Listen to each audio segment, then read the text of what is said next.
Androso amin'ny fampafavahana isika ry havana anio alahady enina jona 2020 ao anatin'ny perikopaniefitsika emitsika dia anorenana ny mahakristiana ny finoana anorenana ny mahakristiana ny finoana zay no loha hevitra banjintsika mandritra nyty volana jona ity ary isaorantsika n'Andriamanitra isaorana ihany koa ny fanjakana namoa ny fiangonana ahafahantsika mantanteraka zao fanompoam-pivavahana izao ka ho amintsika rehetra zay madalan'Andriamanitra sady voantso no marina ho aminareo ane ny fahasoavana sy ny fiadanana avy amin'Andriamanitra ray sy Jesosy tompontsika. Andeha hideran'ny tompontsika amin'ny salamo fa 5:30. Ny salamo fa 5:30 no ombonantsika hiderantsika an'Andriamanitra. Amin'ny anarana tompo Jesosy, haleluia, miderana anarana Jehovah, miderana anarana Jehovah, ianareo izay mitondra tamin'i Jehovah, ao anatin'ny tranotsika. Miderana Jehovah fa tsara izy, mankalazana anarany fa mahafinaritra izany. Amen.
Isika indre Andriamanitra ny fitiavanao anay nomenao zao fotoana zao zahay miompitiarananao no ny fotoana ahafahanay ankehitriny midera sy makasitraka no ny fitantananao sy ny fimbinanao ny fiainanay tsirairay avy tsaranao tompo zany fitiavanao zany ary tsy takatry ny sainay ny alehibe ny famindramponao aminay ka dia misaotranao izahay makasitraka anao izahay ka za rehetra ho ataonay anio dia ho voninahitra naranao dia esan'ny fananao Kristy tokoa zahay ahafahanay miaina sy mivelona amin'ny teninao amin'ny anaranao Jesosy noentina maniry sy mangataka izany. Amen. Ry havana, aoka hoenontsika amin'ny fanajana sady hoentintsika tsara ny teny manambara ny sitrapon'Andriamanitra. Fa aoka ho mpakatoa ny teny ianao, fa aza-piainy fotsiny ihany ka mamitaka ny tenanareo. Raha misy manao azo mpivavaka, nefa tsy mameny vavany, fa mamitaka ny fony, dia zava-pona ny fivavahany zany olona izany. Fa Amen.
fotoana sitrapon'andriamanitra ry havana dia mba tsiaro tsy tanteraka isika dia isika hanondrika alohantsika hifona ny otren'andriamanitra isika. Ry Andriamanitra tomponay io, tsapanay ny fitiavanao anay ary tsapanay ny fahamasinanao sy ny fahalehibiazanao Andriamanitra zay tsy takatry ny sainay mandrakariva. Koa indreto izay mpanomponao tonga eto anatrehanao mifona aminao tamin'ny zavatra rehetra zay natao ka tsy nifanaraka ny sitraponao, mifona aminao tamin'izay rehetra nanay tamin'ny tsy fahamasinanao. Ko mangataka indrindra ny ranao soa Jesosy Kristy teo ambonin'ny hazo fijaliana zay isolovonanay, hanadio anay sy hanafaka anay amin'ny heloka rehetra. Mianoana ry Andriamanitra fitiavanao. Amin'ny anaranao Jesosy. Amen.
Andriamanitra ivavahantsika ry havana dia Andriamanitra fitiavana ho amintsika rehetra izay bebaka marina tokoa mitsangana.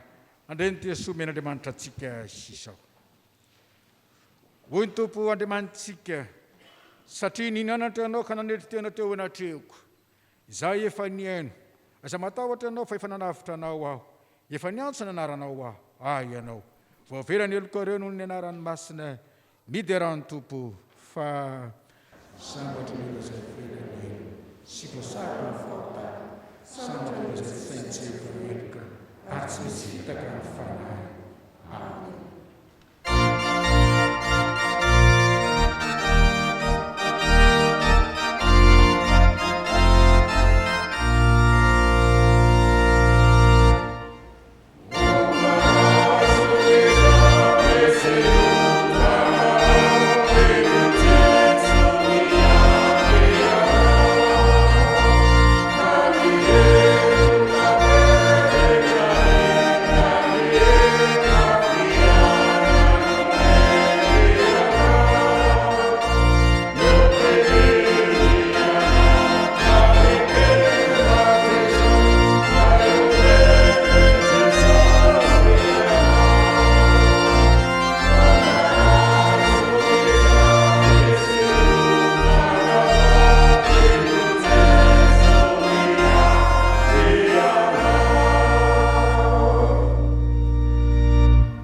Sika ry havana dia nambara ny finoantsika dia izay isantsika amin'ny fiangonana manerana izao tontolo izao.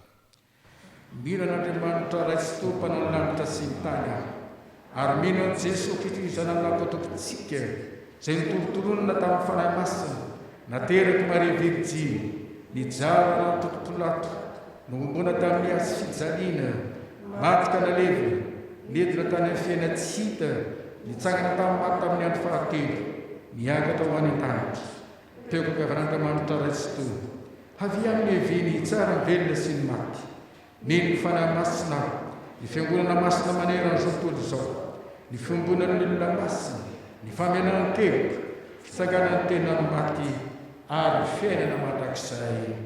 Amen. Atombona ho amintsika mandrakariva ry havana ny fahasoavana sy ny fiadanana avy amin'Andriamanitra ray sy Jesosy Kristy tompontsika, dia faly miarabantsika mpianakavina rehetra mifanatitava indray tao anatin'izay fotoana vitsy tsy nafahantsika niombona tamin'ny fiaraha-mivavaka izay. Ny tompo toetra mandrakariva antsika eo ambany fahasoavany ary efa antsika mandrakariva ny fanompoana azy amin'ny lafiny rehetra. Toy izao no raharahan'ny fiangonana misy antsika avy amin'ny université FJKM Maravely Jaune. Mampafantatra antsika fa misokatra miverina mianatra indray mpianatra zany manomboka rahampitso fa 7 ny volana Jona 2024 ary mbola misy ny fandraisana mpianatra ho amin'ny masters eo zany ny informatique, ny gestion communication multimédia ka ny fa 17 ny volana Jona no manomboka ny fianarana. Avy amin'ny savana fifoazana Fobe FJKM fifaliana ho anay ny manasa antsika mpianakavy finoana rehetra hiatrika ny vavaka sy fifadikanana ka ankalazan'Andriamanitra noho ny 7 Jona sy hitondranam-bavaka amin'ny firenena ary anaovantsika ezaka amin'ny fananganana ny trano fiangonana any Tsimafana Synodam-paritany fahinana amin'ny 30 zany. Toy ny fanaontsika isan-taona dia isy ny dia ho ampitaina azafady tsy isan-taona moa zany fa noho ny amena ara-pahasalamana dia ho ampitaina amin'ny onjam-peo fahazavana sy radio mpiara-miasa manerana nosy izany. Zany dia ho tanterahana amin'ny sabotsy azao 12 ny volana Jona manomboka amin'ny 7 ora maraina hatramin'ny 3 ora tolakandro dia isy ny fampianarana, isy ihany koa ny fampiarezana ao anatin'izany. Anao ny fandaminana ny isam-pitandremana na ny isam-pivondronana na ny isa-tokantrano ho alefa ny radio fahazavana eo amin'ny fanatanterahana ny asa sy fampairezana dia ho raisitsika ny fandaminana mahakasika izany araka ny fandaminana. Avy amin'ny sambana fifoazana Sondam-paritany Antananarivo Andrefana Toby Getsemane Tambomena voka-dehiben'ny Toby araka ny tetiandro ny Sondam-paritany dia ho tanterahana amin'ny alakamisy 17 Jona ho avy izao ny voka-dehiben'ny Toby izay fanaontsika isan-taona ka misy ny valopy izay nalefa aty amintsika misy 7 izany. Noho ny zava-misy eto amin'ny firenena dia ajaina hatrany ny fepetra ara-pahasalamana rehetra sy ny fandaminana ka manomboka amin'ny 7 ora sasany ny fanompovavahana eny amin'ny kianja malalaka eny amin'ny gradin eny amin'ny Toby Tambomena izany dia miomana ho amin'izany ihany koa isika. Anio alady fahen'ny volana Jona 2024 manomboka mandinika aloha hevitra iombonana isika anatin'izao volana Jona izao mitonivon'ny sany FJKM rehetra ny hoe anorenana ny maha-kristianina ny finoana. Alady voalohany manaraka ny trinité anio ary mitoetra ny driavana ny fandaminantsika tahaka ny teo aloha mbola ao anatin'ny fanajana trantsika ny fepetra ara-pahasalamana rehetra araka izany arakitra indroa no tanterahantsika tatazana eny amin'ny toerana ihany dia mitoetra ihany koa misy hatrany ihany koa ny fandraisana ny adidy amin'ny karatra. Ny teny io ty mivelatra eto alohantsika ny fanasana masina saina ny mpanefana san'ny tompo rehetra ny omana sy vonina ampanahy iroso amin'izany fanasana izany satria izy tompo no manasa anao. Ny fandaminana dia tsy miova amin'ny fanatanterantsika ny fiara-mandray fanasan'ny tompo tahaka izay nataontsika teo aloha hatrany. Araka izany dia mitoy ihany koa ny fandaminana ho amin'ny fampofavahana izay iombonantsika amin'ny heriny anio miditra indroa hatrany ny fanompoam-pivavahana amin'ny 9 ora sy sasany sy amin'ny 7 ora dia tena hamafisina hatrany ny fanajantsika ny fepetra ara-pahasalamana rehetra angamba nefa ho zary lany tsy anjery zany kanefa mba tsy hivoana ary hiatsara hatrany ary eo amin'ny fiatrehantsika ny fampofavahana na vohidintsika na mandritra ny fampofavahana na rehefa mirava.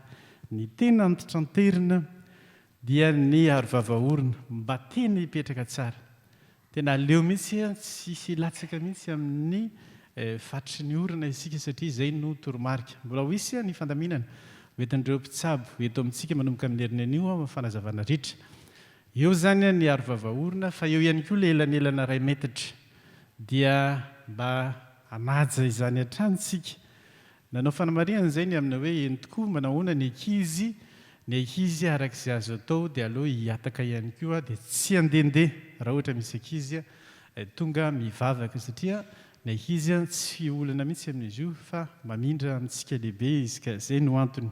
Hatreto aloha ny marefo ara-pahasalamana araka ny toromarika rehetra dia aleo aloha mbola mba tsy hamonjy ny fampopovavahana dia samy mahatsapa izany zay mety ho marefo rehetra amin'ny fiaraha-mivavaka tahaka izao. Reto ary no fandaminantsika ry havana amin'izao fiverenana ho amin'ny fampoam-pivavahana izao indray isika mpianaka amin'ny finoana rehetra. Ny maraim-baovao dia miverintsika ho amin'ny fanatanterahana ny maraim-baovao kanefa dia tena ho ao anatin'ny fanajana ny fepetra ara-pahasalamana rehetra. Andray ny andraikitra rehetra ho amin'izany isika sy ny tompona andraikitra rehetra tena ho ajaintsika izany. Eo ihany koa ny fandaharam-potoanan'ny fiangonana amin'ny ankapobeny dia avy dia hanaraka ny almanaka ny fiangonana isika. Izany hoe izay voasoratra ao anatin'ny almanaka ny fiangonana dia avy dia ho arahantsika. Misy vokatra ao, misy fandaminana ao arak'izay mahmety azy, izay azontsika tanterahana ao anatin'ny fanajana ny fepetra ara-pahasalamana rehetra, na ho anareo sampana, na ho an'ny fiangonana, ho an'ny fikambanana. Noho izany dia amin'ny aty volana aty raha ny almanaka antsika dia izay voasoratra ao mandritra ny volana jona iray manontolo dia fanateram-bokatra ny fiangonana reniny. Manao izay fandaminana izao tsika ka amin'ny herin'ny androany zany manomboka ny 17 ny volana jona ka hatramin'ny 17 ny volana jona dia anatanteraka izany vokatra ny fiangonana izany tsika. Io dia amin'ny endriny izay hanolorantsika ny vokatra ao an'Andriamanitra ho amin'ny asan'ny fiangonana. Ka isy zany ny valopy izay efa hiomanantsika sady amin'ny heriny izy manomboka zaraina ho an'izay efa miomana dia ao anatin'izay alahady telo izay tsika ny manotritra. Tsy hoe isaky ny alahady telo ianao dia hanotritra foana, raha mahavitanao moa zay zavatra tsara. Fa mandritra ny fotoana zany no andraisantsika mpianaka amin'ny fonona rehetra mandritra ireo alahady telo ireo ny vokatra ny fiangonana. Misy ho an'ireo sampana na sampanasa ny fikambanana izay tsy nahatanteraka ohatra ny vokatra izy tao anatin'izay nikatonany fiangonana izay, anao ny fandaminantsika ahafahana manatanteraka izany raha sitrapon'ny tompo ao amin'ny volana aogositra sy septambra ao manana fotoana malalaka tsika ho amin'ny fanatanterahana izany. Ny fandraisana ireo katekômena ho mpiombona tabatra amin'ny tompo zany izay tokony ho natao tamin'ny lakamisy fiakarana teo dia ho tanterahana amin'ny alahady faharoa ny volana jolay ho avy izao amin'ny iray volana androany zany dia efa samy miomana ao amin'izany. Ny fianarana katekômena moa dia warindra aoriany ny fampovavahana faharoa hatreto aloha ary manao fandaminana koa tsika ho amin'ny fampianarana ny sekolalady. Ny sekolalady mbola tsy mianatra aloha fa mbola misy ny fandaminana iarahan'ny baraon'ny sekolalady sy ny baraon'ny fiangonana ho atolotra anareo zany amin'ny fiheveran-draharahan'ny fiangonana ho avy izao. Dia takizay revana amin'ny ankapobeny zany ny fandaminantsika eo amin'ny fiatrehana ny fandaharam-potoanan'ny fiangonana rehetra. Tsy misy miova zany aloha ny fanajana ny fepetra rehetra sy izay rehetra ho tanterahantsika. Tena mafisina hatrany zany satria tena mbola eo amintsika ilay valana retiny, tena mbola miara-miaina amintsika izy. Ary dia hiezaka mandrakitsirivo isika ho amin'ny fitandrovana ny fahasalamantsika tsirairay avy ary eo ihany koa no amin'ny namantsika mpiara-mivavaka rehetra.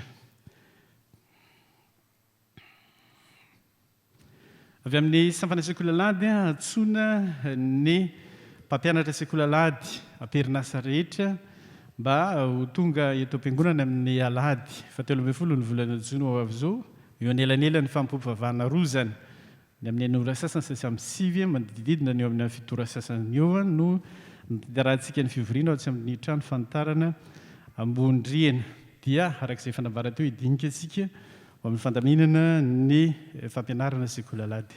Avy amin'ny savanasa promofem ilazana ny mpampianatra sy ny mpianatra rehetra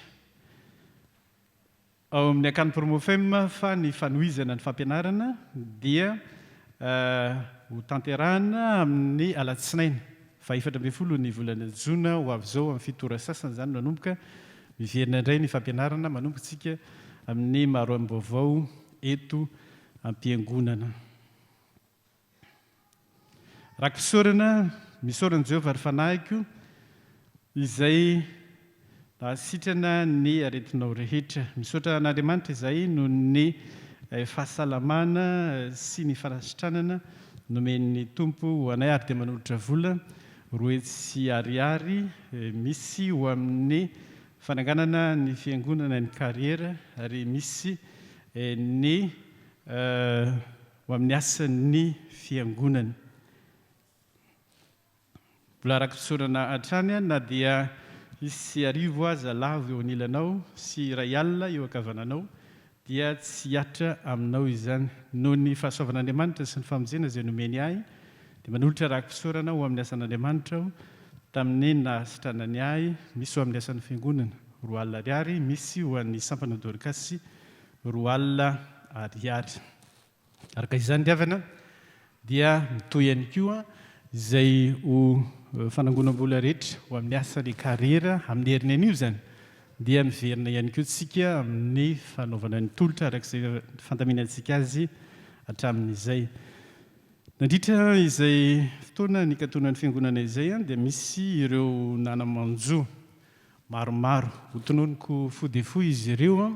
Izao ny fandaminantsika manomboka amin'ny herin'ny androany no anatanterantsika ny famangina ny fianakaviana tramanjo rehetra zany arak'izay tonga.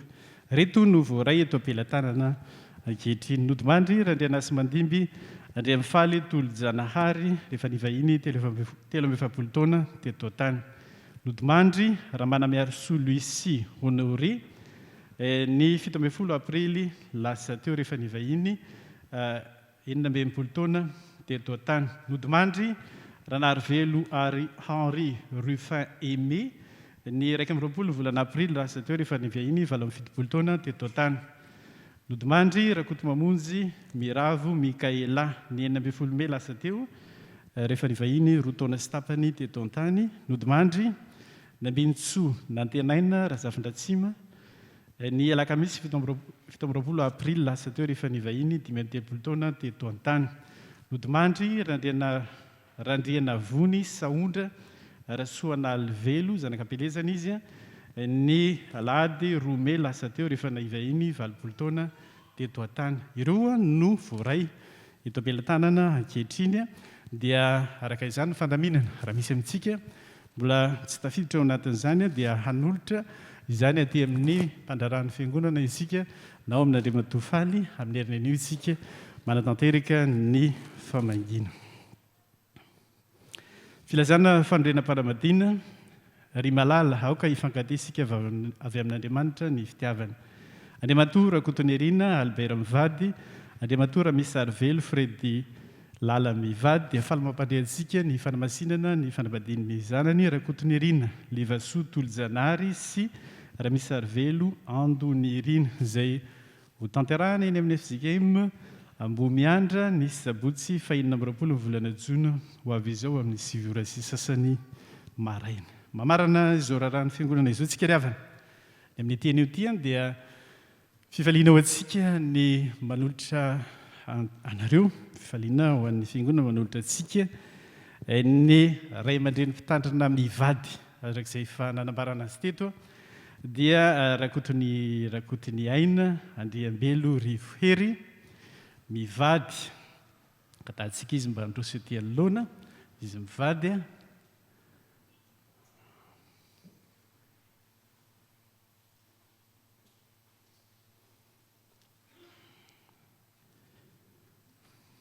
eo ianareo mety tsara dia ao ihany koa Rakotony Aina Félix Njaka mivady samy Rakotony Aina zareo. Mandrosiko ianareo tompoko.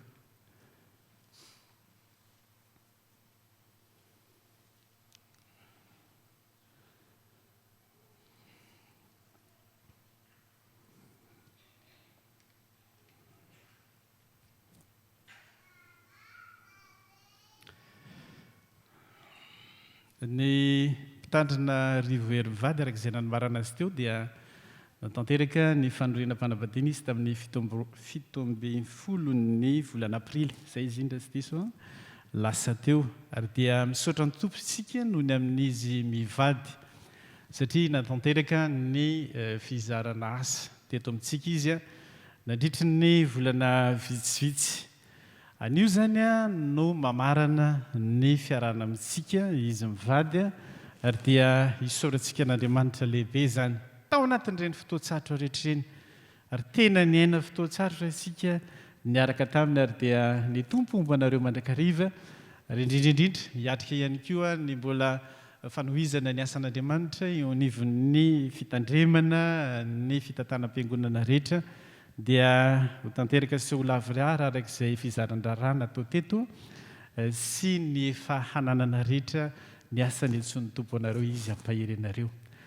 Androany ihany koa dia efa noho ny fiara-miasa zany eo anivon'ny toeram-panomanana mpitandrina dia manomboka anio no miaraka amintsika indray ny mpitandrina Rakotiny Aina Félix Anjaka mivady. Izy mivady zany zao no mpitandrina mizadra raha indray miaraka amintsika taona faefatra iny amin'ny collège théologique Ivato izy araka izany dia mirasoanareo ihany koa zahay aefa be eo amin'izany asan'ny tompo iombona aminay mandritra ny 3 volana eo no iarahantsika ary dia mbola mandiha raha sarotra ny firenena ny fiangonana tahaka izany dia mampahery anareo ihany koa zahay. Zay no tsara ho fantatsika mahakasika an'izy mivady avy ireo ary dia mirary soa azy indray tsika omeny ny tompo fahasalamana hatrany ianareo eo amin'ny fanatanterahana ny asa. Sotra indrindra tompo ny fiarabana tanteraka an'izy mivady zay nanorim-panambadiana ho tanterahantsika ihany koa amin'ny fanompovavahana faro. Dia misaotra indrindra tompoko. Zay ny koreavana no mamarana ny raharahan'ny fiangonana misy antsika ary maneho fa velona hiasa amin'Andriamanitra isika rehetra samy mahery iombona ao amin'izany asa masina izany. Amen. Isaorantsika Andriamanitra ry havana no fotoana omeny antsika ahafahantsika mantanteraka ny fampampivavahana. Isaorantsika koa ny sekretera nanambara izay raharahan'ny fiangonana izay dia misaotra antsika fiangonana koa izay mivady.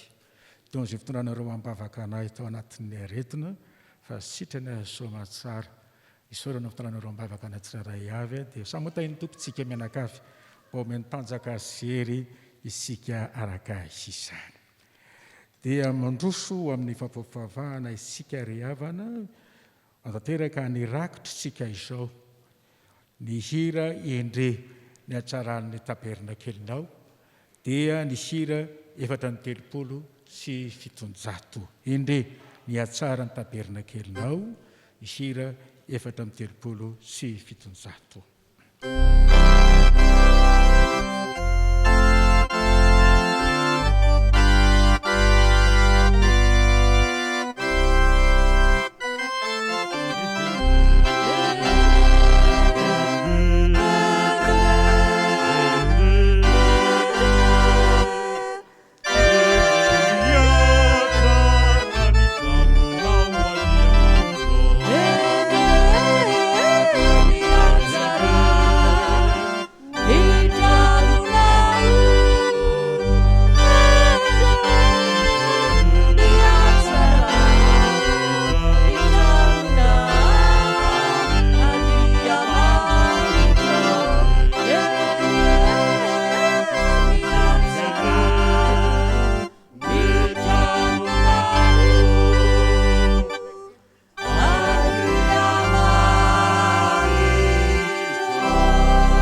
aoka hiaretsangantsika fiangonana hanolotra ny rakitra ivavaka isika.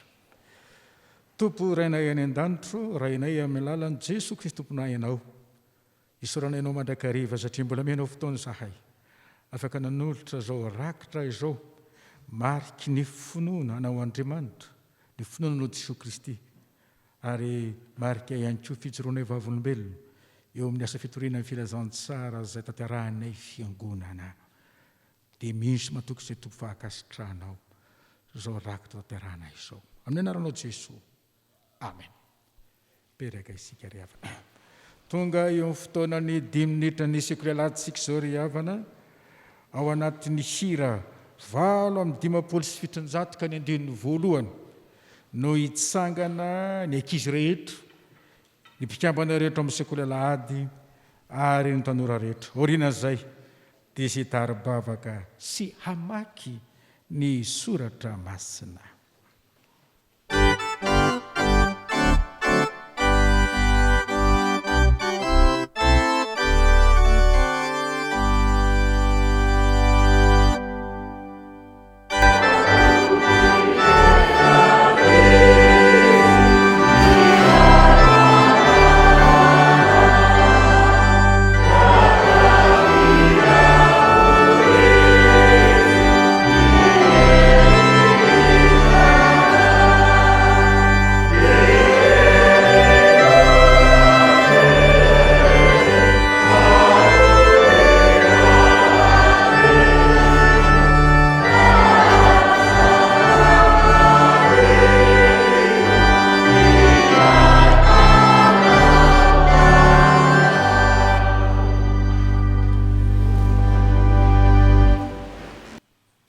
Mbola faly miarabantsika rehetra indray amin'ny anaran'ny Tompo, nahatratra izao fotoana izao sy ny 10 minitra ny sekoly alahady. Dia isika jery tenin'Andriamanitra avy hatrany. Sokafo ny bokinareo Baiboly ao amin'ny Petera voalohany. Petera voalohany toko 4 andininy voalohany. Petera voalohany toko 4 andininy voalohany. Izy io dia tsenjery amin'ny mofinaina izay avoakan'ny sekoly alahady Foibe, izay no ianarantsika indray anio. Petera voalohany toko 4 andininy voalohany. Rehefa hita dia vakiantsika amin'ny anaran'ny Tompo.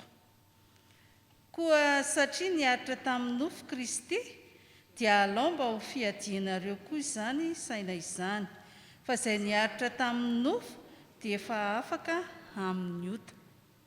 Izay indray zany ry havana no tsenjery ianarantsika amin'ity volana Jona ity. Dia averintsika ihany izay tsenjery izay. Koa satria niaritra tamin'ny nofo Kristy, dia alao mba ho fiadianareo koa izany saina izany, fa izay niaritra tamin'ny nofo dia efa afaka amin'ny ota. Petera voalohany toko 4 andininy voalohany. Averintsika ho anareo eny am-toerana eny ihany. Koa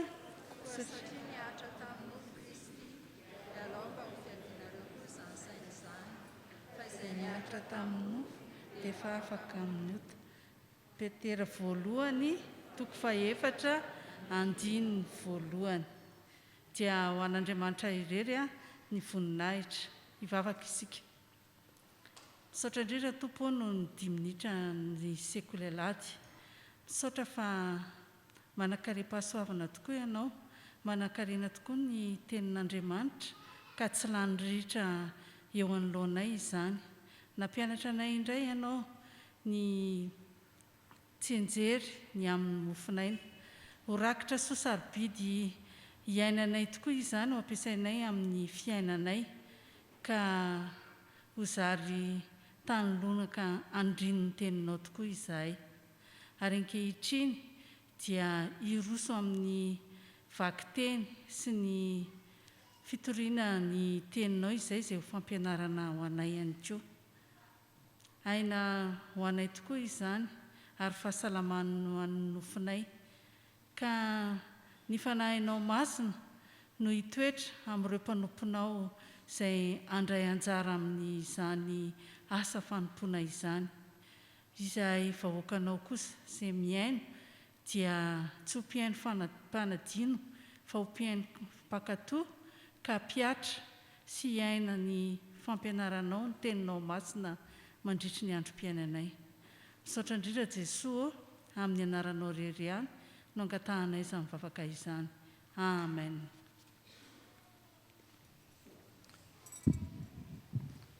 Izao tsika dia raha maki ny teny soratra masina. Izany dia hitantsika amin'ny fanekem-pihavanana taloha araka ny bokin'ny Genesisy na Fiandohana. Genesisy 7 1 ka hatramin'ny 15.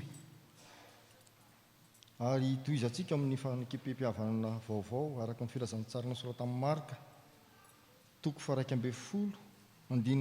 fa 20 ary faranantsika amin'ny Galatiana 2 1 fa 1 ka hatramin'ny 20. Rehefa hita dia vakitsika amin'ny anaran'ny Tompo. Ary io Jehovah tamin'ny Noa, midira ao anatin'ny sampy fiara ianao mba ny ankonanao rehetra, satria ianao no hitako fa marina eo anatrehako amin'izao olona miarabelona aminao izao. Ny biby madio rehetra isan-karazany dia analanao ho aminao 7 avy, lahy sy vavy, ary ny biby tsy madio isan-karazany 2 avy, lahy sy vavy, ary ny voromaridina koa isan-karazany 7 avy, lahy sy vavy, mba tsy ho lany taranaka ambonin'ny tany rehetra ireny. Fa raha afaka fotoana, izaho ampilatsaka ranon'olona ambonin'ny tany 70 andro sy 70 alina, ary ny zavatra velona rehetra izay nataoko dia aringako tsy eo ambonin'ny tany. Ary noananao arak'izay rehetra nandidin'i Jehovah azy, ary efa 900 taona Noa. Ary noho ny maraina, raha nandalo izy dia hitany fa efa nalaza hatramin'ny fakany ilay aviavy. Ary Petera nahatsiaka nanao taminy hoe, Rabi, indro fa efa malazo ilay aviavy nozoninao. Ary Jesosy namaly ka nanao taminy hoe, manana finoana an'Andriamanitra.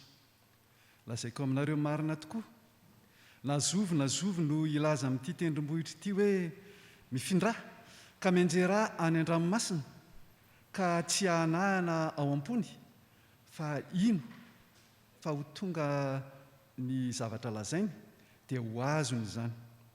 Koa lazaiko aminareo, na inona tonononareo amin'ny fivavahana sy angatahanareo, dia minoho fa efa nandray ianareo dia ho azonareo izany. Ary raha mitsangana mivavaka ianareo ka misy olona anananareo alahelo, dia mamela ny elony mba havelan'ny rainareo izay any an-danitra kosa ny elokareo. Ary noho ny tonga tany Antiokia Kefasy dia nanohitra azy mifanatrika ao satria hita fa nanantsiny izy. Fa fony tsy mbola tonga ny sasany avy tany amin'ny Jakoba dia niara-ninana tamin'ny jentilisa ihany izy.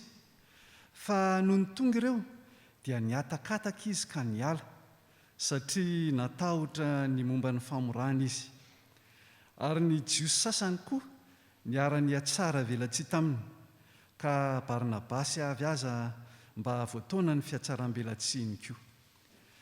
Fa rehefa hitako fa tsy nandeha mahitsy araka ny fahamarinan'ny filazantsara ireo, dia hoy izao tamin'ny Kefasy teo anatrehan'ny olona rehetra, raha ianao izay tena Jiosy aza no manao tahaka ny fanaon'ny jentilisa fa tsy tahaka ny fanaon'ny Jiosy, nahoana ny jentilisa no terenao hanao tahaka ny fanaon'ny Jiosy? Taranaky ny Jiosy sika fa tsy mba mpanota avy amin'ny jentilisa, nefa noho ny fantatsika fa tsy ny amarinina amin'ny asan'ny lalàna ny olona, fa amin'ny finoanan'i Jesosy Kristy, dia nino an'i Kristy Jesosy koa isika mba ho amarinina amin'ny finoanan'i Kristy, fa tsy amin'ny asan'ny lalàna satria tsy misy nofo ho amarinina amin'ny asan'ny lalàna. Fa raha mitady ho amarinina ao amin'i Kristy isika, nefa ny tenantsika no hita fa mpanota moa mpanompon'ny ota va Kristy? Sanatria izany. Fa raha ny zavatra efa noravako no atsangako indray dia mampiseho ny tenako fa diso aho. Fa raha izao dia tamin'ny lalàna no nahafatesako ny amin'ny lalàna mba ho velona ho an'Andriamanitra aho. Vao omby miaraka amin'ny Kristy amin'ny hazo fijaliana aho, ary tsy izao intsony no velona fa Kristy no velona ato anatiko. Fa izay velomako ankehitriny ao amin'ny nofo dia ivelomako amin'ny finoana ny zanak'Andriamanitra. Izay efa tia dia nanolotra ny tenany hamonjy ahy. Tsy mahafoana ny fahasoavan'Andriamanitra aho, fa raha avy amin'ny lalàna ny fahamarinana dia maty foana Kristy. Masina ny tenin'ny Tompo, saorina mandrakizay Andriamanitra. Aoka hiaritsangana isika hivavaka.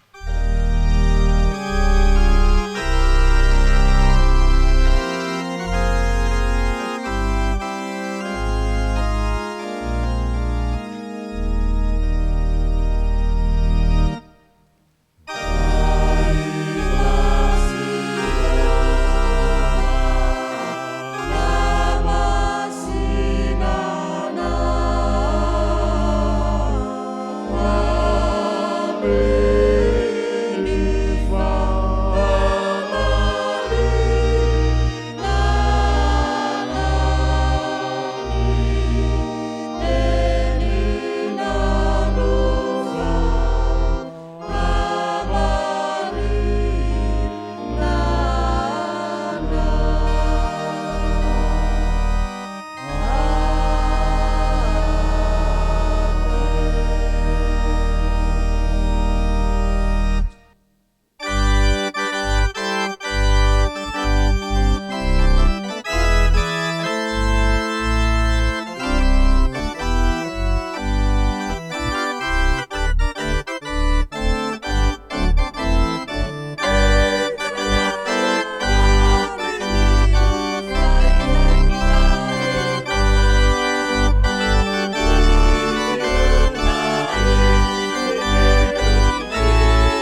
volao ampitombonao aminareo mandrakariva ny ariavana ny fahasoavana sy ny fiadanana avy amin'Andriamanitra raintsika sy Jesosy Kristy Tompo izay efa nifidy sy niantso antsika andeha araka ny finoana marina. Ao anatin'ny fibanjina antsika ariavana ny loha hevitra manao hoe hanorenana ny maha-kristianina ny finoana. Mialohan'ny hanazavantsika ny soratra masina ary dia andeha hivavaka isika. Misaotra anao zay Andriamanitra ray eo fa mandrakariva dia miteny aminay ianao ary maneho ny sitraponao tiana ho tanterahana aminay. Ankehitriny ary raha hitory izao teny izao izay hiaino ihany koa fanahinao masina izay efa tia anatinay tsirairay avy anie hiasa manan-kery ka tena hiorina amin'ny finoana marina tokoa izay eo am-pandrenesana izany teninao izany.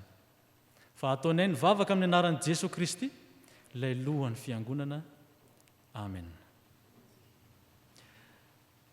Ny voalohanteny nefa riavana dia ararotina ihany ny amin'ny fisaorana sy fankatelemana ho an'ny mpitandrina menakavy, ho an'ny propingonana, ny diakonina sy ny loholona, isika rehetra tsy hakanavaka ny amin'ny nanekenareo nandray anay nanao fizaran'asa eto amin'ity fiangonana misy anareo ity.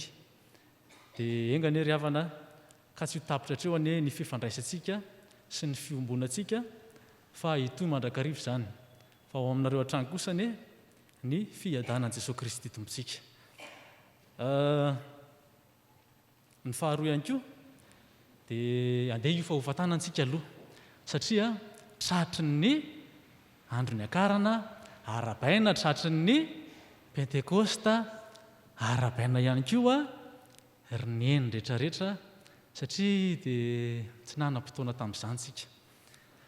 Andeha arosokafantsika ny baibolitsika izay hitantsika eo amin'izay filazantsara araka ny marika atoko faha 12 ny 20 hatramin'ny faha 420. Eto sika riavana raha mijery ity tantara ity raha manaraka hatreny amin'ny 20 dia ny maraina izay ambara eto amin'ny 20 eto izay nandalovan'i Jesosy ny mpianany dia no izy avy any Betania andeha hiakatra ho an'i Jerosalema rehefa ny ampitsony avy nandravan'i Jesosy ireo mpivarotra teo amin'ny tempoly. Raha mijery tsika ry amin'ny 20 ry dia mahita izay hoe avy sy namokatra dia nozon'ny Jesosy. Jesosy nanantena hita vokatra asa na tsy ny sakafo maraina ve Jesosy fa vao maraina izy dia andeha hinana aviavy. Fa rehefa tsy namokatra nefa ty aviavy ty dia natao iny Jesosy nozonina engany ka tsy hihinana ny vokatra avy aminao intsony. Ary ny ampitsony iny rehefa andeha hiverina ho an'i Jerosalema indray Jesosy ny mpianany izany hoe avy any Betania izany dia hita ny Petera, hita ny mpianatra fa nanina ilay aviavy nalazo dia gaga ary dia tsy naharitra moa Petera tao amin'ny 20 fa nanao hoe Petera natsikaritra ka nanao taminy hoe raby eo indro efa malazo ilay aviavy nosoninao. Vao omaly nandrobona tsara io aviavy io. Ny ampitsony iny nefa dia nalazo. Ary dia ny fitenenan'i Petera moa eto hoe raby eo dia tena fanekeny mihitsy hoe mpampianatra, mihoatra noho ny mpampianatra izany hoe raby izany. Raha ataontsika amin'ny teny mahazatra dia or maître. Izany mihitsy ka, tsara mihitsy. Izany mihitsy ny tena tian'ny Petera mba reto, tena henjana indray izany ataony raha maître izany. Fa tena nalazo avy vao maly hariva ve dia izao sahady maraina ny andro. Dia mahagaga ny fomba famalin'i Jesosy anazy eo amin'ny 20 izay manao hoe manana finoana an'Andriamanitra. Manana finoana an'Andriamanitra. Resaka finoana no mpanjintsika ao anatin'izao volana izao ry havana. Ary izay ambara hoe hanorenana ny maha-kristianina izany finoana izany. Ka ny voalohany no hitantsika ao an-tapany voalohany amin'ity perikôpa ity dia hoe ataovy aloha ary izay ananana finoana. Ataovy izay ananana finoana. voambolana sy fitenin'ny olona matetika ny hoe manana finoana e, na rehefa tsy manam-pinoana e, mba manana finoana e. Fa io samy manana ny finoana io, fa tsy fantatra zay mety finoana eritreretin'ny olona. Fa inona kosa ny finoana tokony raisitsika amin'ny hoe kristianina tsika eto, dia arak'izay tenenin Jesosy hoe finoana anisa izy teo an'Andriamanitra, finoana an'Andriamanitra. Ka raha mijery ny andehana sakafo baibolinareo ateny efa haintsika tsy jery ihany ny any amin'ny Hebreo, miresaka izany momba ny finoana izany. Hebreo 1:1 manao hoe ary ny finoana ny fahatokiana ny amin'ny zavatra antenaina fanehoana ny zavatra tsy hita. Izany hoe mifangaro ao anatin'ny finoana zany inona aloha voalohany indrindra? Fanantenana. Tsy azo lazaina manam-pinoana zany ny olona anankiray raha tsy manantena miaraka amin'izay finoana ananana izay ihany koa. Tsy misaraka ireo. Manana fanantenana fa indrindra manana fahatokiana tanteraka ao amin'Andriamanitra. Manana fahatokiana tanteraka ao amin'Andriamanitra. Raha te hanam-pinoana zany tsika amin'ity anio ity ry havana. Dia aza sarahana amin'ny finoana inona aloha voalohany indrindra teo? Fanantenana dia inona? Fahatokiana. Zany rehetrarehetra zany no miandry ny kristianina izay te iorina mafy amin'izany hoe maha-kristianina anazy zany ary te hanana finoana ao anatiny ihany koa. Ary ny finoana ihany koa ry havana ao anatin'izay dia raha mijery ny Matio tsika, Matio 5:20 ny 2:20 hatramin'ny 7:20 ao, dia mahita ny amin'ilay vehivavy Kananita izay naneho ny finoany teo anatrehan'i Jesosy, ary tena finoana lalina satria raha mijery izany tantara izany tsika dia nanaiky atao inona mihitsy ity vehivavy ity? Nanaiky ho alikain'i Jesosy, miala tsiny, fa zay mihitsy tsy niembitra izy tao anatin'izany. Ka ny finoana zany dia marika iray ihany koa hamalian'Andriamanitra ny vavaky ny tsirairay, tahaka izay efa nahazo tamin'ilay vehivavy Kananita tao amin'ny Matio 5:20 iny. Antoka iray hamalian'Andriamanitra vavaka ihany koa ny finoana ry havana. Manahoana nefa ny finoantsika? Manahoana nefa ny fijoroantsika ho kristianina? Fa lalana maromaro zay fa sika tsy maintsy mila zany amin'ity anio ity manao hoe mila manana finoana, satria tsika mijoro kristianina ka. Fa rehefa tsy manana finoana tsika dia tokony tsy hijoro kristianina. Fa rehefa misy boky novakiana zay dia ny mahatonga ny olona tsy orina amin'ny finoana hozy izy ty raha namana anankiray na dia efa manam-pinoana azy. Olona efa manam-pinoana fa tsy mijoro amin'ny finoana dia noho izy tsy mety mibebaka. Ny mahatonga ny olona anankiray hozy izy ty mpandinika anankiray tsy hanana finoana tena miorina dia noho izy tsy mety mibebaka. Ary rehefa jerentsika ny voambolana hoe mibebaka tokoa ry havana dia tena ho atao ho amin'ny olona efa mino. Tsy natao amin'ny olona tsy mino ny voambolana hoe mibebaka, fa tena natao ho an'ny olona mino indrindrandrindra. Ka ianao zany raha nanana finoana androany ka nibebaka ianao dia raha-pitsy maninona? Mitombo amin'ny finoana. Zany ny kristianina lalana, zany no azon'ny kristianina manana lalana ho amin'ny finoana sy mandray ny finoana ry havana ao amin'izao perikopa izao. Dia ary ataontsika izay hananana finoana ka tena hanana fanantenana, hanana fahatokiana isika ary te handray valim-bavaka avy amin'Andriamanitra ihany koa. Fa ao anatin'izay valim-bavaka izay no hidirantsika hoe eto Jesosy raha miteny, rehefa avy miteny izy eo amin'ny 2:20 dia mbola tohizany ny teniny hatramin'ny 4:20 manao hoe lazaiko aminareo marina tokoa na zovi ny laza amin'ny tendrombohitra ity hoe mifindra ka mianjerahany an-dranomasina ka tsy aninona ka tsy hiahanahana ao am-pony fa ino fa ho tonga aminy ny zavatra lazainy dia ho azony izany. Ary indrindra eo amin'ny 4:20 koa lazaiko aminareo ninonina tonononareo amin'ny fivavahana angatahanareo dia mino fa efa mandray anareo dia ho azonareo izany. Lalina ity Jesosy ity tena maitra izy, tsy takatry ny mpianatra izany. Ary ao amin'i Jesosy ihany no ahitantsika izany fampianarana izany.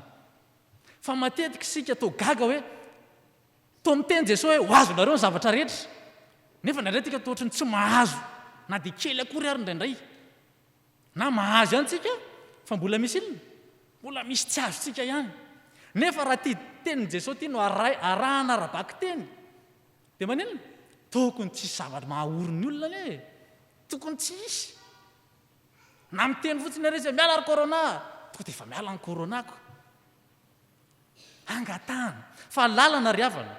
Ny faharoban-jintsika eto izany dia izao, mahaiza ihany koa nefa mampiasa ny finoana. Fa isika rehetra izao dia misy finoana ao anatintsika, fa tsy haintsika no mampiasa ny finoana.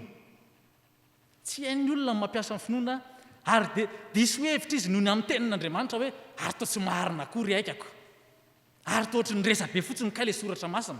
Kanefa isika ny tsy mahay maninona mampiasa ilay finoana. Fa lalana voalohany izany eto atorin'ny Jesosy ery amin'ny andininy 4:20 ery dia inona tokony atao voalohany indrindra? Mivavaka. Raha manam-pinoana isika mivavaka, mandrakariva ka tsy reraka. Fa tsy hoe mivavaka fanafodin'ny dokotera maraina ataondro hariva ihany dia samy miala. Fa mivavaka tena fiainam-bavaka, fiombonam-bavaka mihitsy izany no takiana ao anatin'izay. Izay aloha lalana voalohany ho fampiasantsika ny finoantsika. Dia ny faharoa ihany koa, hoy ity mpandinika anankiray, ny olona mieritreritra fa dia tena ho azony daholo tokoa izay rehetra angatahana satria izany no tenin'i Jesosy, kanefa tsy arovy. Fa raha tsy voakasika ao anatin'ny fangatahany Jesosy dia aza manantena ny azy valim-bavaka. Raha tsy voakasika ao anatin'ny fangatahana ao amin'ny vinanao izany, raha mangataka ianao dia tokony mba misy vinavinanao hoe izao no ampiasaiko amin'ity amin'i Jesosy raha azoko. Fa tsy mangataka ho an'iza fotsiny ihany, ho an'ny tena fotsiny ihany. Ary izay ny tena fototra ny olana tsy azon'ny olona valim-bavaka hoy Jesosy. Ka andeha ho jerentsika izany ry havana, isika tokoa ve rehefa mangataka zavatra amin'ny tompo sao dia mba hoe mangataka amin'ny tompony tsika nefa tsisy idiran'ny tompo mihitsy ilay zavatra angatahantsika, dia aza gaga raha tsy mahazo valim-bavaka ny olona. Fa izay izany ny lalana takiana amin'ny kristianina ry havana mba hazony mahay mampiasa tsara ny finoana ao anatiny. Dia mila jerena hoe tafiditra ao ve Jesosy? Za zao nangataka vady mendra zoky ako, fata manko fa ilaina le iziko ao amin'ny atin'ny asan'ny tompo izany. Ary fatany fa tsy ho vitanao ngamby io asan'ny tompo io raha tsy menao vady, dia homena izany. Dia tahaka n'izany ny zavatra tokony toetsaina hoety mangataka, inona no ampiasako amin'ity amin'ny asan'ny tompo. Izay ry havana no tenin'Andriamanitra izay azontsika norenesina tamin'ity anio ity. Voalohany indrindra ny tokony ataon'ny kristianina, ataovy izay ananana finoana, ataovy izay ananana finoana. Fa ny faharoa ihany koa dia hoe mahaiza nefa mampiasa ny finoana ka tsy ho diso hevitra amin'ny tenin'Andriamanitra. Ary ny zavatra rehetra ataonao dia ataovy voakasika ao anatin'ny fangatahana izay tononinao Andriamanitra fa ho tonga aminao izany. Amen. Dia tsangansika hivavaka.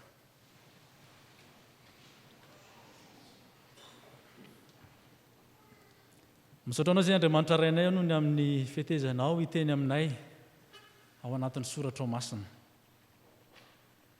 Misaotra satria dia tombony lehibe ho anay izany, tsy tahaka ny olona rehetra izay tsy ao anatin'ny finoana. Fa ankehitriny dia mbola afaka mampitombo finoana izay ao anatin'izany fandrenesana ny soratra ao masina izany. Ankehitriny ihany koa dia ataovy mahay mampiasa izany finoana izany ary izahay, mba tsy hitenenana ratsy ny teninao masina.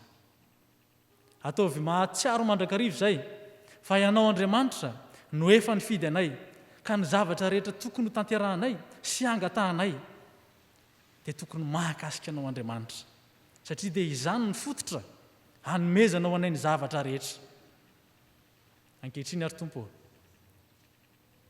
mariky ny fiombonanay ao anatin'izany finoana izany dia mivavaka izahay ho an'ity firenena malalanay ity mba tena hiadana tokoa araky ny hira-pirenenanay ane izany nosy Madagasikara izany sy ny mponina ho aminy.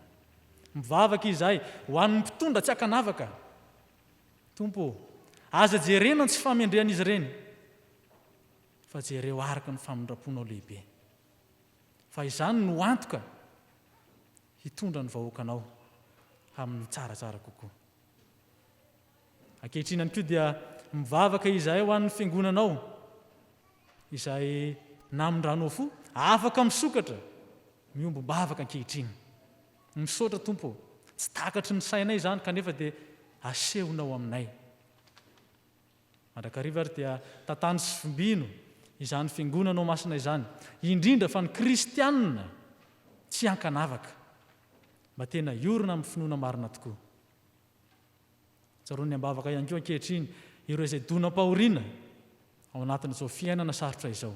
Ianao ampitraka, ampahery azy ireny Tompo, satria hainao izany, hainao ny zavatra rehetra. Ary dia tanterao aminay araky ny fampiononana rehetra ao aminao Andriamanitra ane izay tokony ho ampiononana ireny olona ireny.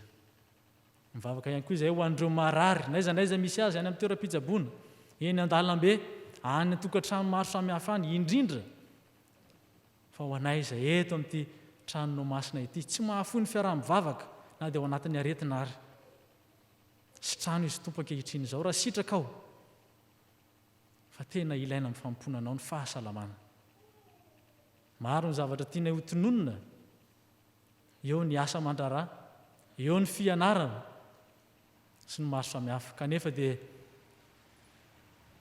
ianao Jesosy Kristy mahalala izay tokony ho anaina, tsy miteny ary izahay. Fa ampiarahana kosa mivavaka izany amin'ilay nampianarinao manao hoe ray anay izay ny an-danitra, mamasina ny anaranao, afinany ny fanjakana, atao amin'ny sitraponao, etan-tany tahaka ny ambatra, maneny ny sazy manay, amin'ny melany ka haka ny melany izy mipota manay, aza mitondra anay amin'ny fakopanahy, manafahana amin'ny ratsy, anao ny fanjakana sy ny hery, ary voninahitra mandrakizay. Amen.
Vitalohantsika izao ny fanasana. Zany dia mampatsiahy antsika fa manatrika antsika lalandava alohan'ny fiangonana dia Jesosy tompontsika hisana. Hoy ny Tompo, indro efa mitsangana eo am-baravarana ka mandondona. Raha misy mihaino ny feoko ka mamono varavarana dia hiditra ao aminy aho ka hiara sakafo aminy ary izy ao amiko. Manohy izany fiombonana amin'ny Tompo izany tsika rehavana nitsangana asarato amin'ny Tompo ny fontsika. Vehivavaka sika rehavana. Fantatra efa tompony Tompo sy mpanjaka anao ry Jesosy Kristy mpamonjy anay io, anao avokoa ny fahefana rehetra ny an-danitra sy aty ambonin'ny tany. Midera tsy mankalaza ary manome voninahitra anao isan'andro ny anjelotsombialin'alina, ny mpaminany, ny apôstôly, ny martiro ary olom-boavitra efa sambatrany aminao. Ko avelao ireny feonay mba hiombona amin'ny feon'izy ireo, misantatra sady ny fanjakana sy ny fiombiana hoe masina, masina, masina Jehovah tompony maro, henoko ny voninahitra amin'ny tany rehetra. Amen.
fitiavana hangina eo anatray tomposika zao ka sy mandeha ny tena araokontsika najalalandava leleo amin'ny fiangonana dia jesosy tompontsika izany ivavaka mangina isika.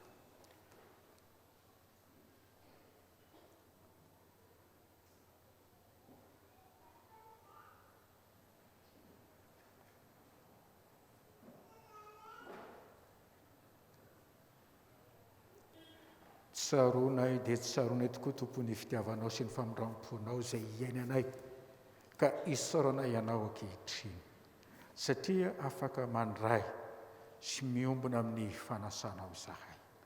Nirinay Andriamanitra mba tsy hitondra fanamelona ao anay fa mba hitondra famelan-keloka ao anay amin'ny anaranao Jesosy. Amen. Ary toy izao no nanariana tompony fanasana. Ary nyriva ny andro dia nipetraka hinana izy mba amin'ny mpianany. Raha mbola petraka hinana izy dia niraisy ny tompony mofo ka novakiny aroa izy raisy ho ano tiany tenako. Zao atao fahatsiarovana na oviana no mihinana ianareo. Dia nandray ny kapoaka izy aroa izy. Tsy ny rehetra ity fa ity ny rako dia amin'ny fanakena vaovao izay alatsaka ho any maro famelan-keloka. Zao atao fahatsiarovana na oviana no misotro ianareo. Amen.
Ary vavaka isika riavana angataka ny fanahy masina sy anao vavaka fahatsiarovana. Vavaka isika.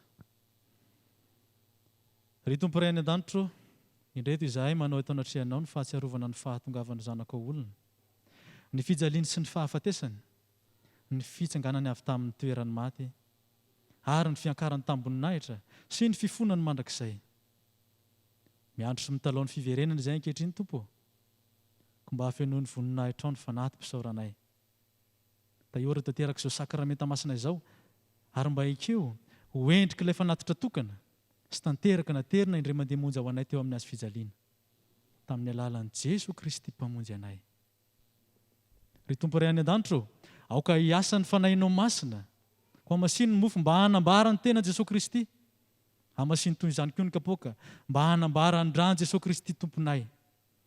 Ho hiasa aminay ny fanahinao masina mba hatsiarovanay ho tafaray marina tokoa amin'ny tena sy ny rano Jesosy Kristy tomponay. Eto ampandraisana izao mofo sy kapoaka izao. Fa ny fanahinao masina Tompo no aharianao, hamelomanao, hanamasinanao, ary hanomezanao anay ny zavatra rehetra. Ary indro izay ankehitriny mivavaka manetry tena manao hoe: Tompo, tsy mendrika ny atao hoe zanakao aho. Tompo, tsy mendrika ny idiranao ambany tafitranoko aho. Tompo, tsy mendrika ny tsimpona izay sombotsombo ny latsaka avy amin'ny latabatra aho akory aho. Kanefa ho ianao hoe izay manatonay tsy mba ho. Ohatra izao Tompo handeha fa efa voatra avokoa ny zavatra rehetra.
Tokotrisa tompo etoka zarao amin'ny anaran'ny tompo izany mitsangana ny mpandray fanasan'ny tompo rehetra.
aoka hitsangana ny mpandray rehetra fotry zao tompo raiso hoano tenitenako zay atao fahatsarovana na oviana no misinana ianareo.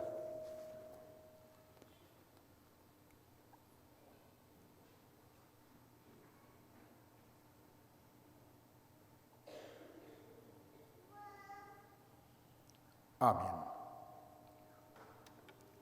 Hoy ny tompo fotoana rehetra ity fa ity ny rakida ny fanekena vaovao izay latsaka ho any maro fa mialan-keloka zao atao fahatsarovana na oviana no misotro ianareo.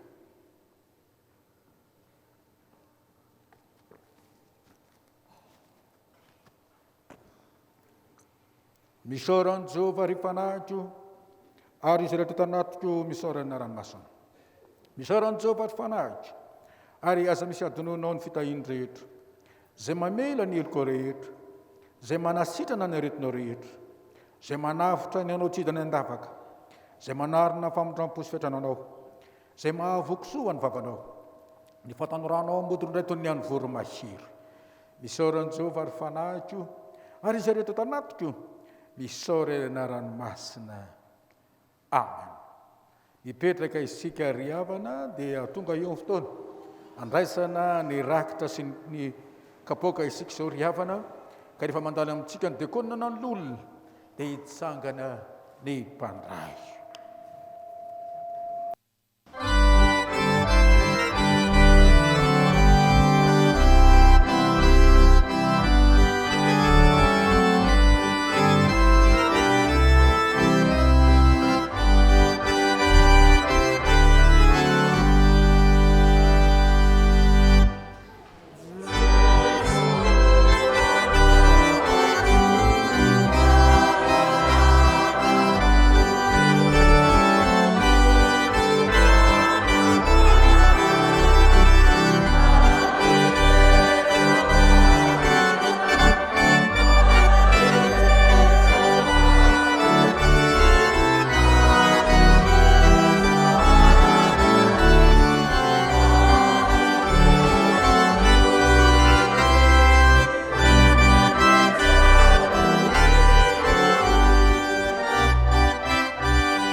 fiangonana rehetra hitsangana ndray ny afatra sy ny tsodrano. Tozao ry havana ny afatra ho antsika indray amin'ny tian'io ity. Ary ho fanampiny izany rehetra izany dia tany ny finoana ao ampinga izay ahazonareo hamono ny zanatsipika mirehitra rehetra izay alefan'ilay ratsy. Amen. Raisan'ny finoana ny tsodrano tononona amin'ny anaran'ny Tompo. Andriamanitry ny fiadanana ny hamasina anareo samotanteraka ka haoka ho arovana avokoa ny fanahinareo sy ny anareo ary ny tenanareo. Tanteraka ka tsy hanatsiny amin'ny fiavian'i Jesosy Kristy tompontsika. Mahatoko izay ny antsanareo ary izy ihany no anefa izany. Amen.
Dia n'Andriamanitra ny voninahitra amin'ny anaran'ny Sy ny Zanaka ary ny Fanahy Masina.